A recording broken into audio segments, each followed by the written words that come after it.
Hello বন্ধুরা, আপনারা সবাই কেমন আছেন? আশা করি ভালো আছেন। আপনাদের মাঝে নিয়ে আসলাম একটি ছাদের নেট ফিনিশিংয়ের কাজের ভিডিও। তো বন্ধুরা, ভিডিওটা একটু হতে বড় হতে পারে। অবশ্যই আপনারা ভিডিওটির সঙ্গেই থাকবেন যে আমরা কিভাবে ছাদের চিকনাগুলো দিয়ে থাকি। তো বন্ধুরা, আপনারা কিন্তু দেখতেই পারছেন আমরা কিন্তু ছাদটি আগা দিন আমাদের ঢালাই হয়েছে। আর ছাদে কিন্তু আমরা যখন ঢালাই করেছিলাম তখন কিন্তু ছাদে আমরা ঝাঁটা দিয়ে কিন্তু পুরো ছাদটি এঁকিয়ে নিয়েছিলাম, অর্থাৎ টান টান করে দাগ দিয়ে নিয়েছিলাম। আর তারপরে আমরা কিন্তু এই নেট ফিনিশিংয়ের কাজ করতেছি। আর আমরা কিন্তু এই ফিনিশিংয়ের জন্য বালিগুলো সুন্দর করে চেলে নিচ্ছি। সেটা কিন্তু আপনাদের ভিডিওর মাধ্যমে আপনারা দেখতেই পারলেন। আর আমরা কিন্তু চারিপাশে এখানে পানি আটকানোর জন্য আমরা 5 ইঞ্চি ইটের গাঁথুনি করে দেব।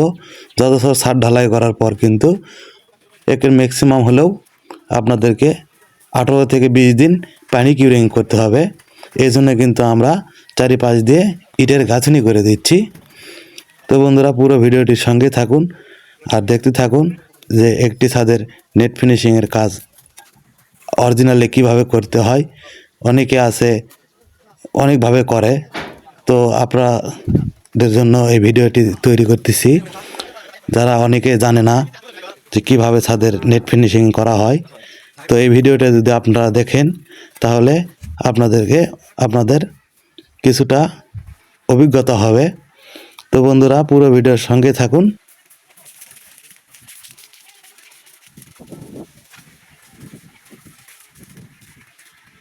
আমরা কিন্তু ছাদে কিন্তু পানি মেরে নিচ্ছি, কেননা অনেকটাই রোদ আছে। রোদ থাকার কারণে ছাদটি শুকিয়ে যাওয়ার সম্ভাবনা আছে।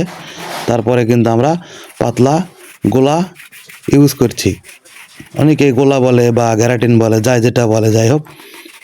তো আমরা কিন্তু এই গোলা বা গ্যারাটিন এটা কিন্তু আমরা পাতলা করে গুলে নিয়েছি। নেওয়ার পর এটা কিন্তু আমরা পুরো ছাদেই বিছিয়ে দিলাম।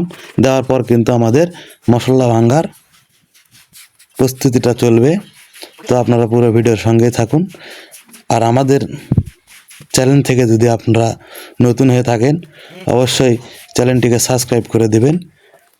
আরও এইরকম নিত্য নতুন আপনাদেরকে ভিডিও দেওয়ার চেষ্টা করব। তো আমরা কিন্তু দেখেন, আমরা কিন্তু যে মশলাটি মেখে নিয়েছিলাম সেটা কিন্তু আমরা সুন্দর করে কিন্তু চারিদিকে আমরা কিন্তু ভেঙে দিচ্ছি। অবশ্যই আপনারা যখন মশলা ভাঙবেন, মশলা কিন্তু মোটা করে ভাঙা যাবে না। আপনারা যখন বেশি মোটা করে ভাঙবেন তখনও কিন্তু পরবর্তীতে এটা চলটি হয়ে কিন্তু উঠে যাওয়ার সম্ভাবনা থাকবে। অবশ্যই আপনারা পাতলা করে মশলা দেওয়ার চেষ্টা করবেন। তো বন্ধুরা, আমি আবারও বলতেছি, হয়তো ভিডিওটা একটু লং হতে পারে, তো অবশ্যই পুরো ভিডিওটার সঙ্গে থাকুন। আপনাদেরকে পুরো ফিনিশিং করার ভিডিওটাই এখানে দেওয়া আছে। দেখলে আপনারা বুঝতে পারবেন যে ছাদের নেট ফিনিশিং কিভাবে করা হয়।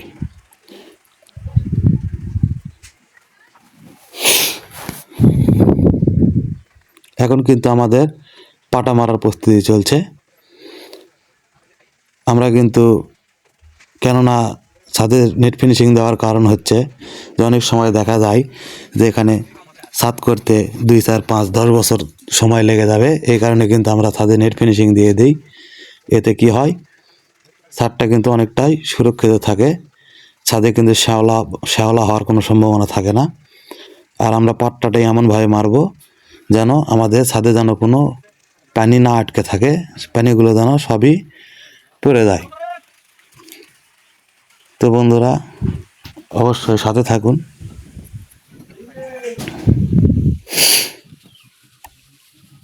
এরপর কিন্তু আমাদের এখন উষা মারার কাজ চলতেছে। আমরা কিন্তু উষা মেরে নিচ্ছি। উষা মারা নেওয়া হলেই তারপরে কিন্তু আমরা চিকনার কাজ করব। তো আমরা কিন্তু উষা এখানে 2বার 3বার, আপনার উষা সঠিক না হওয়া পর্যন্ত কিন্তু উষা 2বার করা লাগুক বা 3বার করা লাগুক আপনাকে করে নিতে হবে। কেননা একবারে উষা মারলে কিন্তু এটা কিন্তু কখনোই হবে না। অবশ্যই কমসে কম হলেও 2বার আপনাদেরকে উষা মেরে নিতে হবে। তো পুরো ভিডিওটির সঙ্গেই থাকুন। আর এই বিষয়ে যদি আপনাদের কোনো মতামত থাকে অবশ্যই কমেন্ট করে জানাবেন, আমি তার প্রশ্নের উত্তর দেওয়ার চেষ্টা করব। এখন কিন্তু আমাদের উষা মারার কাজটা কিন্তু প্রায় শেষের ভিতর। তো আমি কিন্তু এখানে অলরেডি চিকনা ভাঙার কাজ শুরু করে দিলাম। তো দেখেন আমরা কিন্তু গোলা বা গ্যারাটিন যেটাই বলেন আর কি, এটা কিন্তু একটু মোটা করে কিন্তু আপনাদেরকে গুলে নিতে হবে। নেওয়ার পর আপনাদেরকে এই চিকনার কাজ করতে হবে, কেননা এখানে পাতলা গোলা দিলে আবার বালি বালি হওয়ার সম্ভাবনা থাকে, কেননা এখানে কিন্তু মোটা গোলা দিতে হবে। অবশ্যই আপনারা পুরো ভিডিওর সঙ্গে থাকবেন।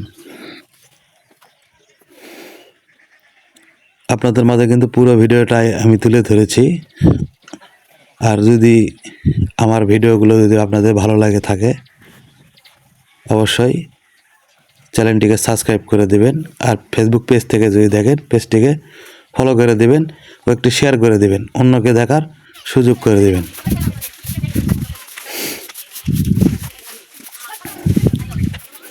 আমাদের ছাদের কাজটা কিন্তু পুরোটি শেষ হয়ে গিয়েছে।